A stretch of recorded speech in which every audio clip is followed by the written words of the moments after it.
And we continue.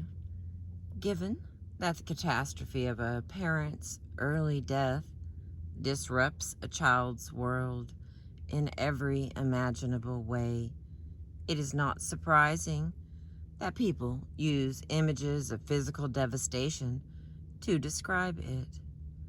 Natural disasters such as storms, floods, and hurricanes, and human disasters such as wars, bombings, and mass murders are common images of psychic catastrophe. From the moment that catastrophe happens, a child's world actually looks different. That difference is often experienced as a profound change in the atmosphere. A dark cloud descends on what had been a normal and happy family life. Of her mother, Virginia Woolf said, "Her death was the greatest disaster that could happen. It was as though on some brilliant day of spring, the racing clouds of a sudden stood still, grew dark, and masked themselves. The wind flagged, and all creatures on the earth moaned or wandered seeking aimlessly."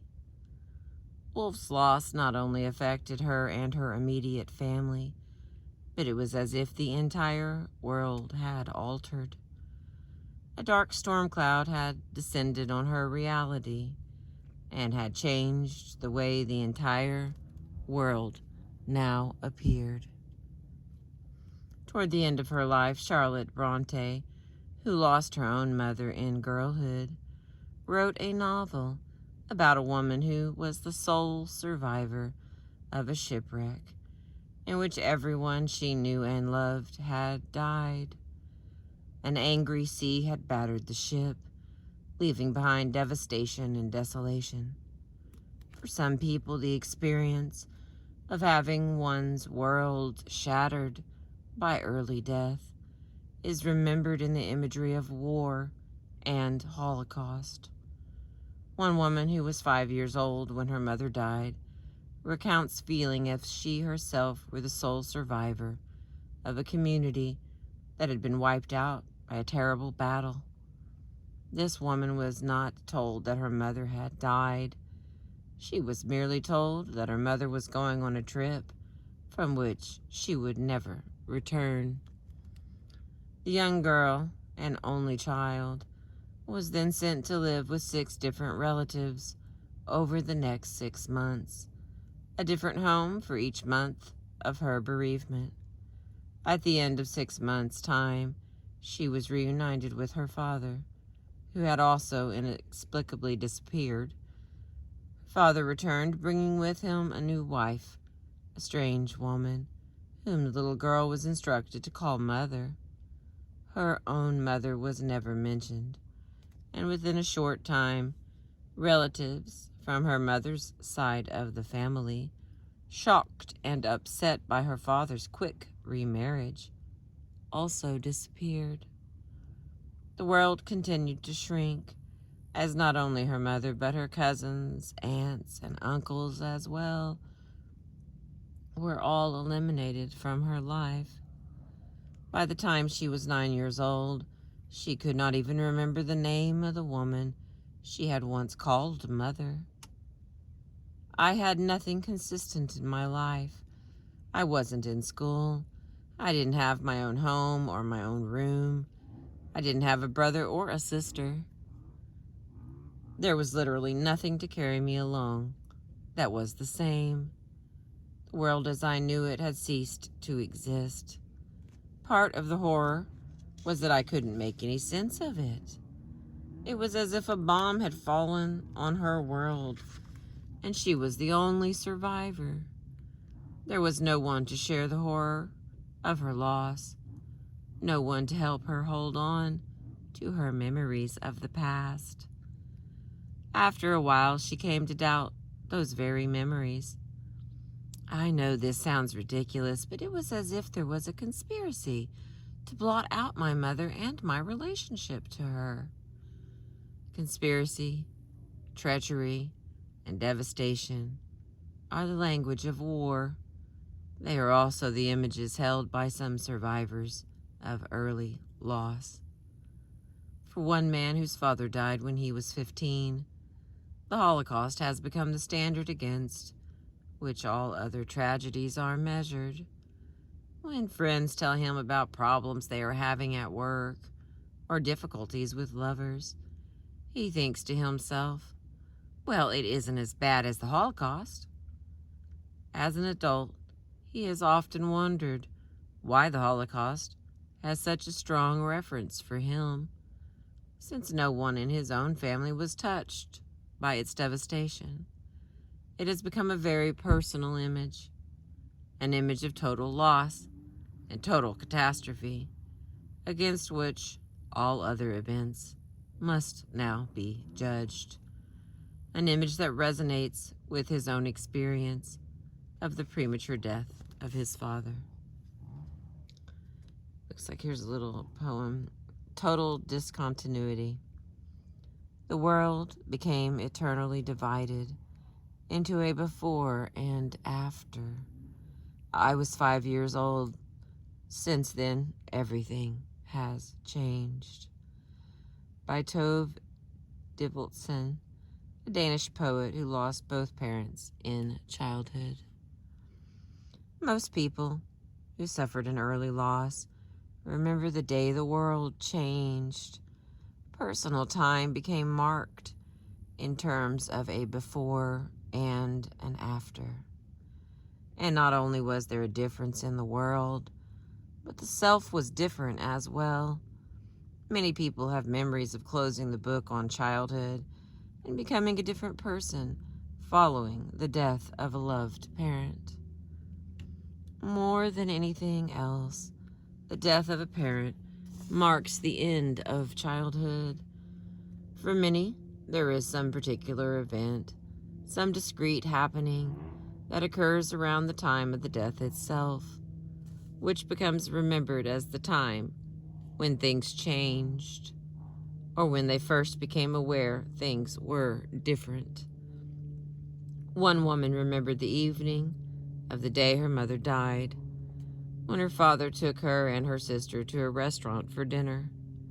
The restaurant was a place where the family had gone often, mother, father, and 2 daughters, a place where they had shared not only food, but many good memories as well. When the food came, this girl, who was only 12 at the time, remembers putting a forkful in her mouth and being acutely aware that the food did not taste right. I think this was the first time, but it happened many times after that I realized life was never going to be the same.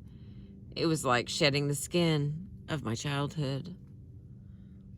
Her feeling that things were different initially stayed with her only a short time.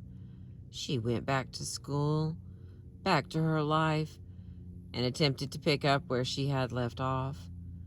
As the Easter holiday approached, she felt excited and full of anticipation. She had been raised in a traditional Catholic home, and Easter was, after all, the time of resurrection.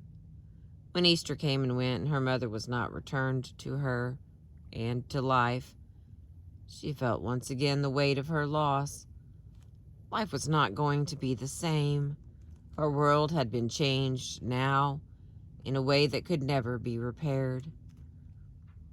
On the first Christmas following her mother's death, she felt the change again. It was like somebody let the air out of a balloon. My father tried to make a nice Christmas, but it was another one of those situations where it was, where it was so plain and obvious that life had changed forever. Some survivors of early loss, hang on.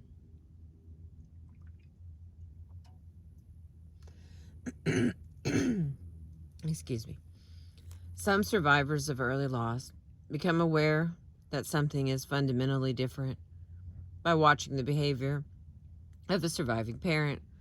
One man whose mother died when he was 7 vividly recalls seeing his father for the first time After having just been told by a family friend that his mother had died, I remember walking down the hall to where he was sitting with family and friends and having to face him for the first time in front of everybody and being upset because it was in a group and because he didn't get up and hug me and I had to walk to him. At that moment, I knew I was all alone. His father's lack of response, coupled with the loss of his mother, told him not only that the world was different, but that he himself was now a solo traveler, a boy alone in the world. For another woman, whose father died when she was 11, it was her mother's treating her, for the first time, like an adult that caused her to realize things were different. Her father had been ill for many months. On one particular afternoon, though, she recalled playing in the backyard with a pet mouse, which had been given to her by her science teacher. She was excited about her mouse and had just given him a new name. She ran eagerly to tell her mother a story about the cute new mouse. She could still recall the way her mother responded to her call. She walked down the stairs and just looked at me. Then she said, "Heather, your father has to be taken to the hospital in an ambulance now. We can't talk about the mouse." All of a sudden, the whole thing was in front of me and I understood everything. I realized what was happening and I knew my father was dying. I needed to become an adult. Following her father's death, she began thinking that she would now need to live her life on her own. Despite the fact that she had a close and secure relationship with her mother, she felt adrift and cut loose, and that she needed to adopt adult behaviors in order to survive in the world. I changed the way I related to everyone. I learned how to get along with people. I became very popular, was even elected class president. It was a matter of necessity. I needed it for survival. For others, the sense of change is tied less to a loss of childhood or loss of innocence than it is to a general sense that one has been altered and marked in some permanent way. One woman recounts, "I was 12 when my father died. It was a Sunday and I had been at the movies with my friends. My mother took me into the living room, which was very unusual, sat me down and told me that my father had died. I remember sitting on that couch in the living room, which was kind of a cold place, and feeling like a soft tidal wave had hit me. I wasn't completely stunned and undone, but I had been marked and overshadowed by something." Excuse me. Her father had been a successful man whose career and whose personality formed the core of family life. His death marked the abrupt and premature end of a particular chapter in her own life. The big house was gone. The social prominence had come to an end.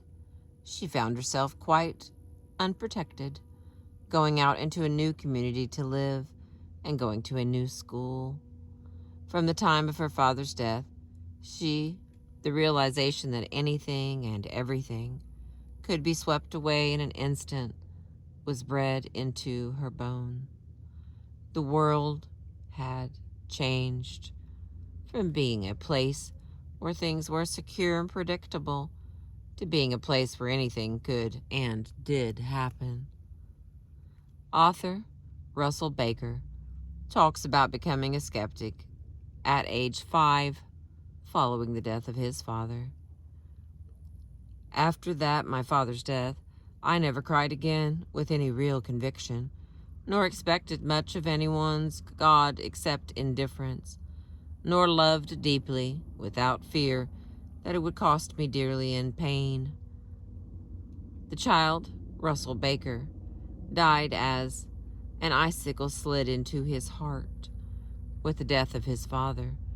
The skeptic Russell Baker was born from that event.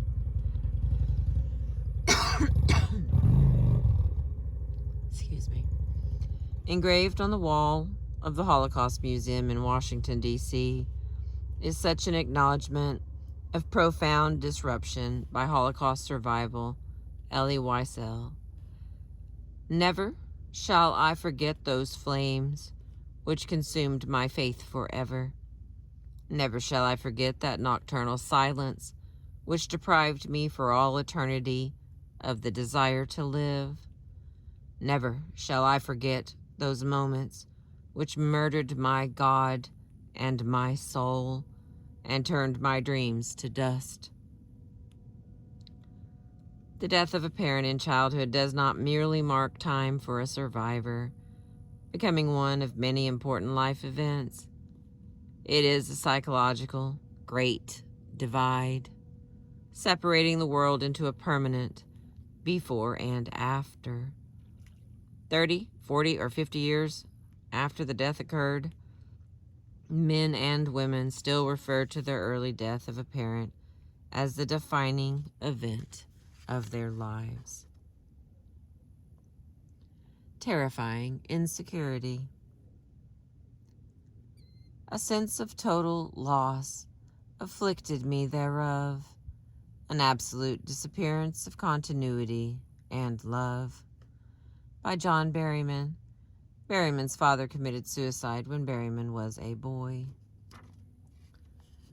For most, the loss of a parent registers as a 10 on an emotional Richter scale. The solid ground beneath one's feet no longer exists, and that which held things together and made them solid and secure is gone. C.S. Lewis, whose mother died when he was 9, says, "With my mother's death, all settled happiness, all that was tranquil and reliable, disappeared from my life. There was to be much fun, many pleasures, many stabs at joy, but no more of the old security. It was sea and islands now. The great continent had sunk like Atlantis. Solid ground was forever gone from Lewis's life, and while he could experience moments when he felt secure and stable, often his life felt as if he were being tossed about in an unsteady sea." One man, whose mother died suddenly when he was 13, shared Lewis's sense of being adrift. His mother had been the center of family life. She had structured their time and organized their activities. He referred to his mother as the glue that held the family together. With her death, the entire family dispersed. Older siblings went away to college. Younger siblings were placed in boarding school. He remained at home with his father, but the home he now inhabited was a different place from the home that had been anchored by his mother's stable presence. There was no longer someone to guide him in living his own life. I would go to school in the morning and come home to an empty house. The house had been still. It was just still. The air was still. Every aspect of it was still. You would walk into it like a summer house where the furniture is all covered. At night, when his father would come home, the two of them would float around the house like two lost souls. The day-to-day structure and routine that held the family together was no longer present. He describes his father during this time as being lost and adrift, a man who would cry out at night like a tormented soul in hell. When he went off to college, this man felt even less anchored than when he had been at home. He recalls feeling so unlike the other freshmen. I could not relate to their experiences, having structured families and parents and going home on weekends. I felt completely lost and at loose ends. I came home feeling suicidal, terrible, deep despair. This feeling of being rootless, of having no solid ground, of being without an anchor, is shared by many who have lost parents in childhood. Another man talked about losing his own secure foundation, his very core sense of self, when he lost his father at age 15. When he died, something was absolutely ripped out of me that cannot be replaced. It's as if we are all made up of a series of building blocks that mount over time, new experiences with families and friends. When someone dies, it's like ripping the base out. There is something completely missing for the rest of your life, and it affects, to some degree, every decision you make. As a young man who needed his father's guidance and mentoring as much as he needed his father's love, the loss of a father was the equivalent of losing the foundation on which his own self was being constructed. He experienced a crumbling of his personal identity and spent his college years haphazardly sifting through the rubble until he felt strong enough to rebuild the structure that was his self. Got a few more pages of chapter 1, but I'm gonna see how much that was. Got just a tiny bit of light here. Let's see if I can squeeze one more section in. Profound emptiness. The aftershock of early loss leaves a void in the world and an emptiness on the shelf. One woman referred to the hole in her heart that had been there ever since her father died when she was 5 years old. Actress Liv Ullmann, whose father died when she was 6, says, "My father was in my life for 6 years and did not leave me with one real memory of him, just a great lack. That cut into me so deeply that many of life's experiences relate to it. The void Papa's death left in me became a kind of cavity into which later experiences were to be laid." Ullmann asserts in her autobiography that the void has become a central part of who she is. It exists as an emptiness that remains regardless of any happiness or any success she might achieve. One woman whose father committed suicide when she was a girl fantasized that if she had more things, she could somehow fill the emptiness inside of her. Yet, when she imagines winning the lottery and going on an extended shopping spree, she knows that nothing is going to fill the hole inside of her. She said, somewhat wistfully, though at the end of our interview, "It would be nice for that hole to be filled." Many survivors of early loss speak of an internal emptiness that can never be filled. Some feel the void as a constant presence. For others, it seems to wax and wane in intensity. Some try repeatedly and unsuccessfully to fill the emptiness. Others accept the void as part of who they are and have become because of their experience of early loss. Tenth star author Ash, who lost his own mother when he was 7, wrote in his autobiography, "For a long time now I have understood that this quality of emotional distance in me, my aloofness or coldness, whatever the name I or others give to it, may well have something to do with the early loss of my mother. I have never thought of myself as having been cheated by her death, but I am terribly, insistently aware of an emptiness in my soul that only she could have filled. As I consider the new beginnings I was facing, I felt the emptiness acutely. I also guessed that only my mother would return to me, only my mother's return to me, which was an impossibility, could have filled the emptiness. For others, the emptiness lies not in the self, but in the world. The death of the parent landed like a bomb on the earth and left a crater, which author Richard Rhodes called a hole in the world. When Rhodes was still an infant, his mother killed herself. At the beginning of my life, the world acquired a hole.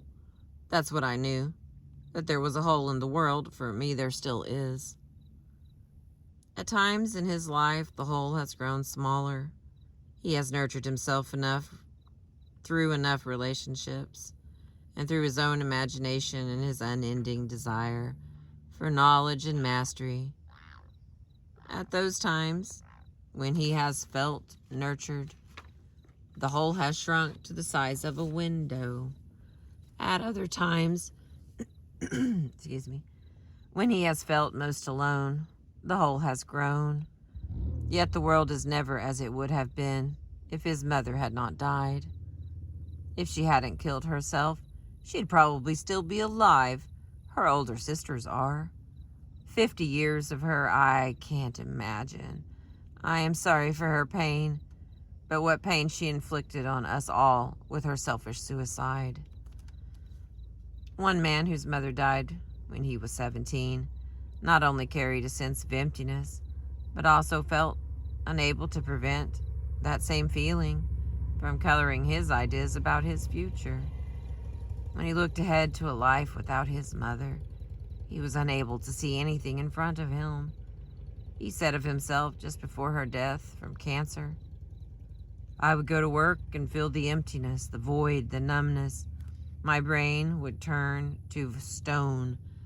I became ceramic, non-human. There was no electrical activity happening up there, and I couldn't think." The first person I had loved was dying. When she died, I became reconciled to a gray, dreary, loveless life. If I had tried to project the future, it was blank, gray, and dismal. The future was not a safe, wonderful place full of hope. Without my mother in it, the future was empty. I had no concept of how I could ever love again. To him, a world without his mother seemed not only like an empty world, but a loveless world, and he spent many years after her death unable to plan for his own future and to take the steps required to accomplish certain adult goals. He felt frozen because when he looked ahead, all he saw was emptiness. Love versus absence. People whose parents died when they were still infants or toddlers feel not loss, but absence. The void coils around absence. Because the parent was never known, the surviving child does not have the experience of being torn away from a parent who was loved and cherished. The survivor knows only absence. Like the mysterious dog, that is important because he does not bark. The dead parent is known by his or her non-existence. The narrator of a novel about the Holocaust described this as the whitened pages whose letters were suddenly, angrily erased in the monstrous catastrophe that preceded his birth. The survivors' only reality is the whitened page. One knows that a text exists because one has been told so, not because one possesses any personal memories. Survivors of such very early losses must contend with what has been called the absent memory. The survivor is haunted by the story of a mother or father whose face does not appear in the family albums. Excuse me. One man whose father died when he was 3 said, "There is a hole there when I think of my father. It is marked by absence, not just for my own father, but for the role of father as well. I don't know what father means. When I started school, I remember feeling different from other kids who had a mother and a father. All I had was a mother. I had no father. That was my life. I didn't know anything else. I didn't know anything about a father. It's not like a reverse image or even a shadow. There was no image. Just me, my brother, and my mother. That was my family." When he moved beyond the orbit of his immediate family, he encountered other children other families and knew that something was missing in his own life. Father became that which was absent, and his ideas about his own father and the more general image of father were built up around this absent image. Another woman whose mother died excuse me, when she was an infant said, "I grew up knowing that I had no one but myself. I didn't have anybody to miss. I never lost a mother. My oldest brother was 13 when she died, and all he can talk about is what life would have been like if Mom had lived, because he knew what life was like with her. So he can really miss her. I never had her, so I don't feel the loss. I experience the absence of a mother. There is a hole where mother should have been, a blank space. That is very different from loving someone and losing them. I have no memories. I had no attachment." She went on to say, "My brother has a beautiful portrait of my mother, and I see this image of her, and I see that I look just like her. It's her. It's me. That's me there. I can see it. I look at my little baby picture, and yes, I can see that face, but I don't know her. I don't really know who she was." For this woman, her mother was the woman who did not exist. Loss requires some prior relationship. One can experience emptiness, however, when one has known only absence. For the survivors of the very early death of a parent, emptiness and void are inextricably tied with the enigmatic image of a parent they never knew. The language that adults use to describe their experience of losing a parent in childhood is the language of catastrophe, devastation, and emptiness. There are no less dramatic images that accurately convey the experience of having one's world invaded by death. The words must be powerful, severe, and absolute because the experience is such. It is an experience recorded in the mind and the memory of a child, someone not yet able to conceptualize or intellectualize as an adult. Recently, I attended a high holiday memorial service to remember and honor the dead relatives of members of the congregation. As the rabbi began the service, those who had not lost a loved one filed out of the temple. Only the mourners remained. Seated next to me was a father and his young daughter. She sat still as the ancient chanting began. At one point, she got up and walked into the foyer of the sanctuary. She looked very determined and sure of herself. Moments later, she returned and took her seat. As she sat down, I caught a glimpse of her face.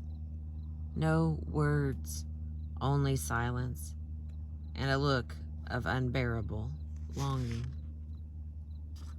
That's the end of chapter 1 from this book, The Loss That Is Forever, The Lifelong Impact of the Early Death of a Mother or Father by Maxine Harris, PhD. Thank you for listening. I appreciate you.